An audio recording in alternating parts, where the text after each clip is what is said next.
Brilliance Audio presents Don't Make a Sound by T.R. Ragan, performed by Jennica Damon. The place was a mess. From the looks of things, Kylie had put up a good fight. Plants had been knocked over, there was an open book on the floor and a broken picture frame.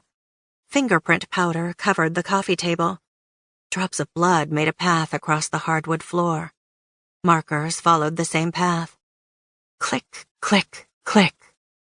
Down the hallway, she saw more blood. Had Kylie encountered the killer in the main room and then run to her bedroom? Sawyer had never seen so much blood. It was smeared on the walls and floor. She passed a closed door where someone was clearly losing their breakfast. Before reaching the room at the end of the hallway, she heard voices. "He'll be fine. Give him a few more minutes." Drawers were being opened and closed. "Looks like the girl lived alone." The voices quieted. Sawyer took another step forward. She was about to turn around and head out when she glanced toward the room to her left and saw her. The dead girl. Kylie Hartford. She'd been strangled to death. Wire was still wrapped tightly around her neck, cutting into flesh. Her face was ashen, her eyes open, staring up at the ceiling fan. Other than Kylie's body, a sewing machine, and a toolbox, the room was empty. Why, Sawyer wondered, did she run into this room and not straight ahead into her bedroom? She adjusted the lens of her Canon. Click, click, click. A puddle of blood had gathered to the left side of Kylie's head, where Sawyer could see a gash. Her hair was matted and clumpy. In her grasp was a hammer. That's why Kylie Hartford had come to this room. She zoomed in. Click, click, click. "What are you doing?" a male voice asked. He grabbed hold of her shoulder. "Get your hand off me," she warned. Her heart pounded as she felt his fingers dig into her skin.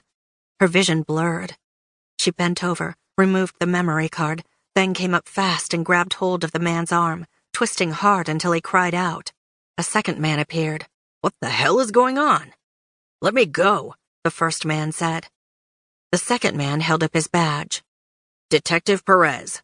Do as he says. Release him." She grudgingly let go of the man's arm. He stepped away, his face red, his pride damaged. It took a moment for her mind to clear.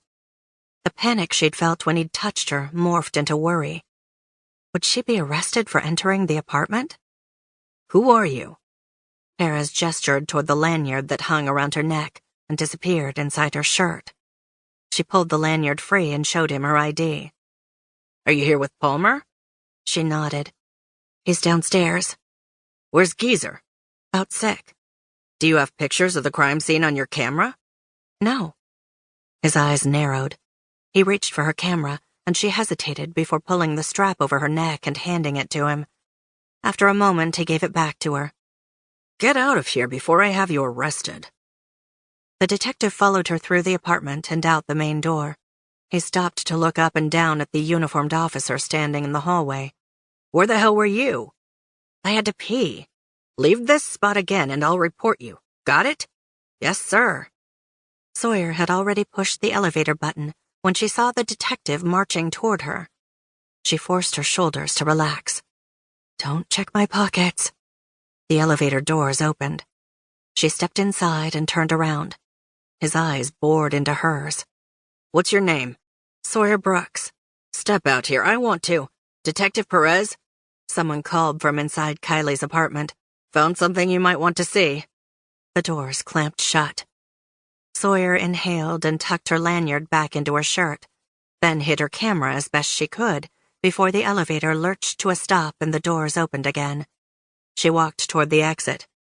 "Hey, you!" a security guard called out as she passed. She could make a run for the parking lot, or she could see what he wanted. She stopped and waited. "I need you to sign out." She walked his way, signed her name, jotted down the time of day. "I couldn't find your name on the tenant list." "I'm Nancy's granddaughter." He grabbed another list and was looking through it when she added, "Bad day to pay her a visit, but I'll be back." She left before he could question her further.